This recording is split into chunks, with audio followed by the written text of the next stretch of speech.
ঐতিহাসিক ৭ই নভেম্বর বিপ্লব ও সংহতি দিবস যথাযথ মর্যাদায় পালন করছে বাংলাদেশ জাতীয়তাবাদী দল বিএনপি, চট্টগ্রাম পটিয়া উপজেলা ও পৌরসভা বিএনপি ও অঙ্গ সহযোগী সংগঠন সমূহ।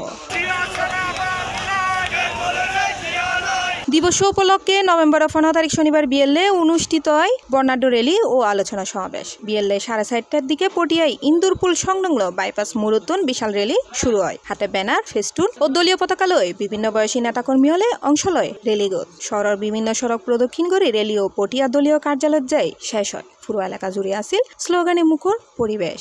16 আগস্টের সংগ্রামের সময় স্বৈরাচারী শেখ হাসিনাকে বিতাড়িত করার জন্য আমাদের নেতা জনাব তারেক রহমান নেতৃত্ব দিয়ে স্বৈরাচারী শেখ হাসিনাকে এদেশ থেকে বিতাড়িত করেছে। আলোচনা সমাবেশে সভাপতিত্ব করে চট্টগ্রাম দক্ষিণ জেলা বিএনপির আহ্বায়ক আলহাজি মোহাম্মদ ইদ্রিস মিয়া। প্রধান অতিথি হিসেবে উপস্থিত ছিলেন বিএনপি জাতীয় নির্বাহী কমিটির সদস্য ও সাবেক এমপি গাজী মোহাম্মদ শাহজাহান জুয়েল। বিএনপি শক্তিশালী হবে, পটিয়াকে আমরা শক্তিশালী বিএনপির ঘাঁটি হিসেবে দেশ নেত্রী বেগম খালেদা জিয়া তারুণ্যের রঙা তারেক রহমানকে আমরা উপহার দিতে চাই।